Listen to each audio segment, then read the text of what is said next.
নমস্কার। আপনারা অনেকেই আছেন যারা সঠিক নিয়মটা জানেন না মহাদেবের শিবলিঙ্গের উপর কিভাবে জল অভিষেক করাবেন। আজকের ভিডিওটা তাদের জন্য। তাহলে চলুন দেখে নিই আমরা সঠিক নিয়মে কিভাবে মহাদেবকে জল অভিষেক করাবো। প্রথমেই আপনারা একটি তাম্রপাত্র মানে তাবার ঘটিতে গঙ্গার জল নেবেন।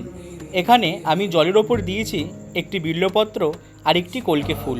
যদি আপনার বাড়িতে গঙ্গা জল নাও থাকে তাহলে আপনারা যে কোনো সাধারণ নর্মাল জল নেবেন। এবার ওই নর্মাল জলটিকেই আপনারা মন্ত্র বলে শুদ্ধিকরণ করবেন। জল শুদ্ধিকরণের নিয়ম হচ্ছে আপনার হাতের যে মধ্যমা আঙুলটি আছে জলটিতে ওই আঙুলটি স্পর্শ করাবেন, কিন্তু মনে রাখবেন জলের মধ্যে আঙুলের নখ না স্পর্শ হয়। এবার আঙুল দ্বারা জলটি স্পর্শ করে আপনাদের একটি মন্ত্র বলতে হবে।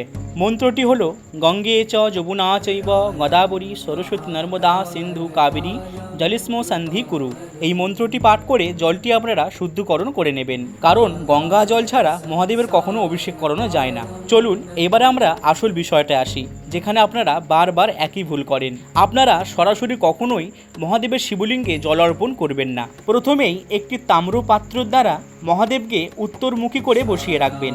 আপনারা এবার ভালো করে লক্ষ্য করবেন যে মহাদেবের শিবলিঙ্গের মধ্যে যে পিনাকটি আছে অর্থাৎ জলাধারীটা, আর এই জলাধারীর মধ্যেই কিন্তু দুটি দেবতা এবং একটি দেবীর বাস। জলাধারীর একদিকে আছে দেব ও সেনাপতি কার্তিকের বাস এবং অপর দিকে বাস করেন সিদ্ধিদাতা গণেশ, এবং এই জলাধারীর মাঝের অংশটার মধ্যে বাস করেন দেবী অশোক সুন্দরী। আর শিবলিঙ্গের চারিপাশে যে গোল আকৃতিটা করা আছে সেটিতে বাস করেন দেবী পার্বতী। আর শিবলিঙ্গের নিচের যে একদম গোল অংশটি এটা জুড়ে বাস করেন স্বয়ং মহাকালেশ্বর। তাহলে সবার আগে আপনারা জল অভিষেক করবেন কার্তিকের উদ্দেশ্যে, তারপর গণেশের উদ্দেশ্যে এবং তারপরে করবেন দেবী অশোক সুন্দরীর উদ্দেশ্যে, এবং তারপর আপনারা জল অর্পণ করবেন দেবী পার্বতীর উদ্দেশ্যে। আর নিচের যে অংশটা দেখালাম সেখানে আপনারা মহাকালেশ্বরের নামে জল অর্পণ করবেন। তারপর আপনারা সরাসরি মহাদেবের শিবলিঙ্গে জল অভিষেক করবেন।